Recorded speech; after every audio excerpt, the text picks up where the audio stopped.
Hi friends. Rajinikanth గారు ఇండియాలోని అతిపెద్ద హీరో. అలాంటి సూపర్ స్టార్ని ఓ ప్రొడ్యూసర్ దారుణంగా అవమానించారట. నువ్వు నా సినిమాలో నటించాల్సిన అవసరం లేదు పో అన్నారట. సిల్వర్ స్క్రీన్పై రజనీకాంత్ గారు ఓ సెన్సేషన్.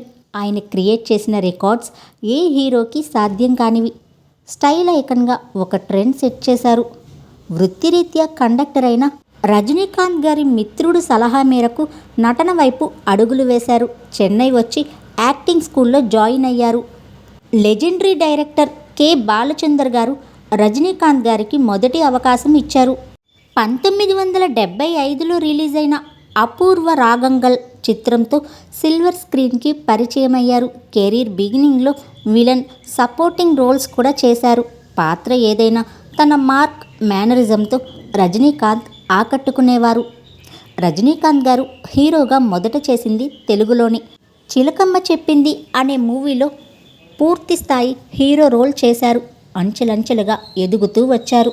80ల నాటికి రజనీకాంత్ గారు హీరోగా నిలదొక్కున్నారు. ఇక 1990స్లో రజనీకాంత్ గారి ఫేమ్ ఇండియా వైడ్ పాకింది. ముత్తు, నరసింహ, అరుణాచలం, భాష వంటి చిత్రాలు రజనీకాంత్ గారి స్టార్డమ్ని ఎక్కడికో తీసుకుపోయాయి. చెప్పాలంటే ఫస్ట్ పాన్ ఇండియా స్టార్ రజనీకాంత్ గారే. జపాన్ దేశంలో కూడా ఆయన చిత్రాలకు మార్కెట్ ఉండేది. ముత్తు మూవీ అత్యధిక వసూళ్లను సాధించిన ఇండియన్ మూవీగా ఉంది. ముత్తు మూవీ రికార్డ్ని RRR మూవీ బ్రేక్ చేసింది. దాదాపు 28 ఏళ్లు ముత్తు సినిమాని ఏ మూవీ చేరుకోలేకపోయింది. రజనీకాంత్ గారు దేశంలోనే అత్యధిక రెమ్యూనరేషన్ తీసుకునే హీరో. ఆయన ప్రీవియస్ మూవీ అయిన జైలర్ మూవీ వరల్డ్ వైడ్ 650 కోట్లకు పైగా వసూళ్లను రాబట్టింది. ఈ చిత్రానికి రజనీకాంత్ గారు తీసుకున్న రెమ్యూనరేషన్ 210 కోట్ల రూపాయలని సమాచారం. ప్రభాస్, షారుఖ్, విజయ్ తీసుకునే రెమ్యూనరేషన్ కంటే ఇది చాలా ఎక్కువ. అలాంటి రజనీకాంత్ గారిని కేవలం 1000 రూపాయల కోసం అవమానించారట ఓ ప్రొడ్యూసర్. రజనీకాంత్ గారు హీరోగా ప్రయత్నాలు చేస్తున్న రోజుల్లో ఓ మూవీలో ఆఫర్ వచ్చిందంట. 6000 రెమ్యూనరేషన్గా మాట్లాడుకున్నారట. షూటింగ్ మొదటి రోజు రజనీకాంత్ గారు సెట్స్కి వెళ్లారట. హీరో వచ్చారు. మేకప్ వేయమని నిర్మాత మేకప్ మ్యాన్కి చెప్పారట. తన రెమ్యూనరేషన్లో ఒక 1000 రూపాయలు అడ్వాన్స్గా ఇవ్వండి అని రజనీకాంత్ గారు నిర్మాతను అడిగారట.